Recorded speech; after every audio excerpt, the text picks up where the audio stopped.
I start to feel more confident that when I get to the low 330, real low 330, like I'll probably have the stamina to go 2 strong weeks in a row where it's just, like you said, I want to make sure I get to the 320s this week. And then the next week, I really want to make sure I stay in the 320s, solidify that, for 2 tough, strict weeks in a row. And when it's short periods of time to be strict that I'm looking at, that's not a daunting chore either. When I know that it's just a short period of time that I'm being, a little bit, well, really strict, I guess, if you want to think of it that way.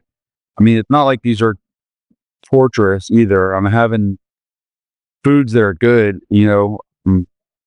it's just not, it's a little bit routine, but I'm not suffering.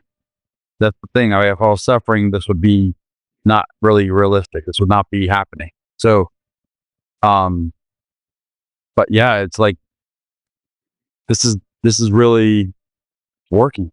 It's just working. Again, like, even if it was just 1 pound a week, it would take longer.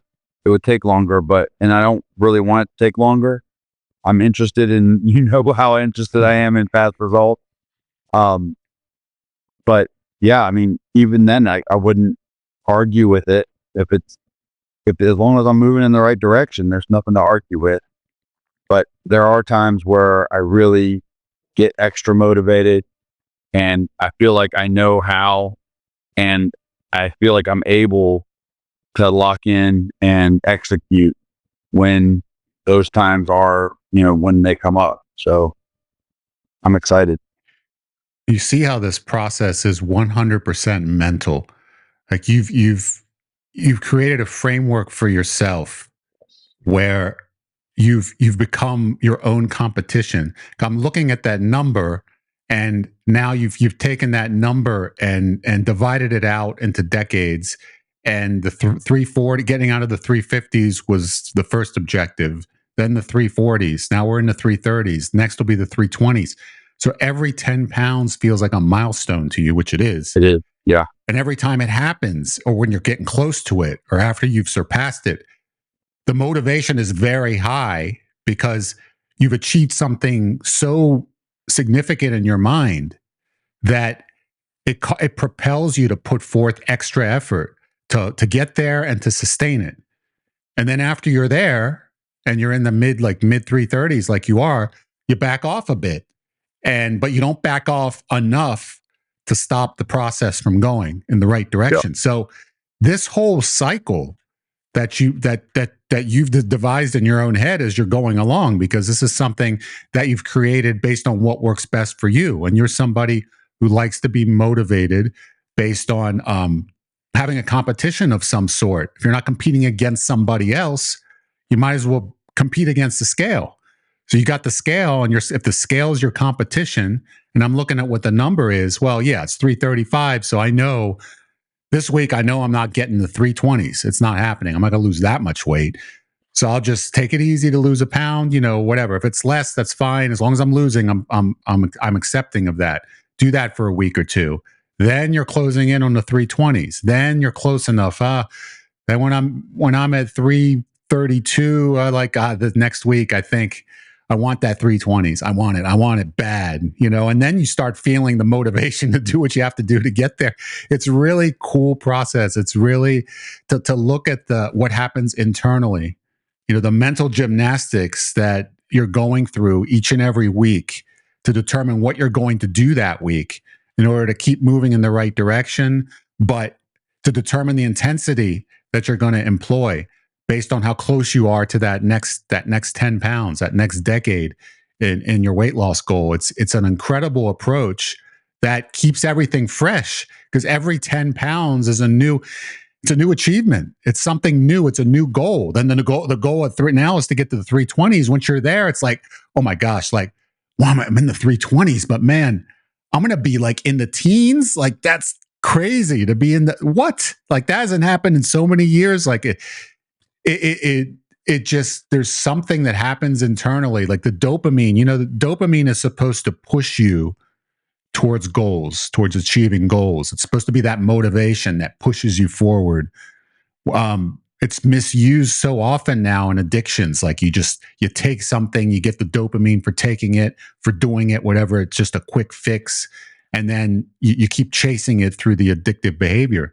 But really what dopamine is there for, it's to push you towards your goals, towards achieving something constructive, whatever that may be. And in this case, your dopamine starts kicking in when you're getting close to that next 10-pound mark. When you're getting close to the 320s, the dopamine is going to kick in and try to motivate you. It's going to push you. It's going to propel you towards getting into the 320s faster. And when you're there, the dopamine's like, oh, I got to stay in the 320. And then when you're in the middle, it's like, less of a, okay, now I can relax. I back off and then I do it again. Those short-term, you're right. I mean, those short-term goals every decade is something about it. And I don't know if it's just me, but it really does something for me, and it does kick me into a different gear. And I don't know, but it's important. It really is significant. And so, yeah, I mean, I don't know what it is, if that does it for everybody, but like that, whatever it is that people can lock into, that the short-term goal, breaking it up into chunks, I feel like is a significant portion of this. Very important. Like, because you get, if I looked at this all and just said, I got to lose 100 pounds, and I'm just doing this one pound at a time, that would be, I'm somebody who likes instant gratification, and that would be somewhat frustrating. And I'm not the most, patient person. So like I would just be, I could be frustrated, and that could drive me to give up quicker. But if I take this short-term approach and take it, chunks of 10 at a time, then I'm consistently at a point where I'm within striking distance of a goal that is leading me directly towards that big goal. And so, I'm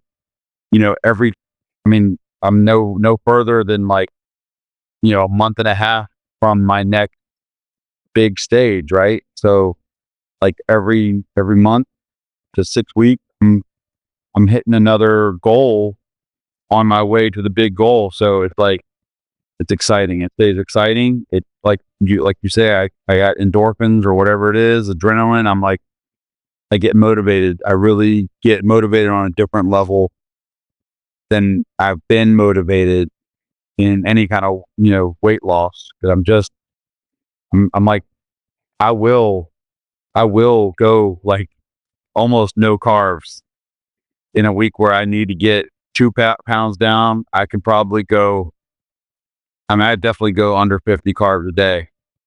If I'm within like a pound or two of getting to that 320 mark, I'm going to be able to do stupid stuff.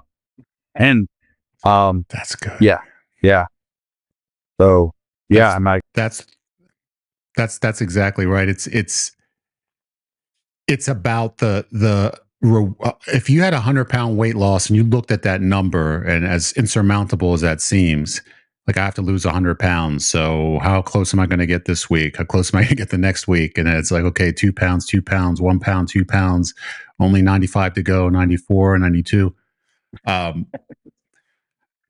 Forget about it. That's one quick way to cause somebody to say, what I was doing before wasn't so bad after all. I'm just going to go back to the way it was. Okay, please just release me now. To be honest, what's motivating you is multiple wins. Win. yeah, It's like if you're in a casino, gambling. You're in a casino. If someone never won, would they ever gamble? No. If it took never, what would be the point? The point is you're chasing the win, the random win, but it could happen anytime. It's the fact that you have that intermittent reinforcement. It happens. It just happens. And then bam, when it happens, you get really excited. And then you keep chasing that excitement. Well, if that win is 100 pounds away, right, I'm not going to get the excitement for the next year. Yeah. Okay. Yeah. Right. Yeah. We're going to expect somebody to stay on a diet knowing that the only reward they're going to get is 12 months from now. Forget it. It's not happening. There's no possible way that someone's going to stick to a diet in that frame of mind. But if you're getting win after win after win, if you're getting a win every month, you're able to actually divide this up into chunks where there's 12 wins, 10 wins, 12 wins, even more than that when you consider getting into the 320s, for an example, and then getting into the mid 320s to solidify it. A couple of wins. There's 20 wins in this whole process. You're working towards something that's achievable. And then when you get to that next point and you're in the middle, at the midpoint, like in the 330s, mid 330s, you back off. So it's kind of like, okay, now there's a relief stage where I can back off and I can do some of the things that I wasn't doing before, but in a quantity that's going to consistently move me closer to my goal at a slower pace. But then I'll accelerate as I get closer to the next decade, to the 320s, to the 10s, to the et cetera. So that approach is just consistently rewarding you with something new, and it's giving you something to strive for that's within striking distance, as opposed to something that's so far away that I could never possibly endure what it takes to get there, to get to the payoff.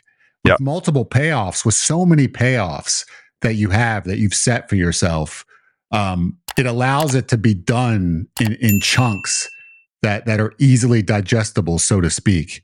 And that's the reason why it's working so well for you.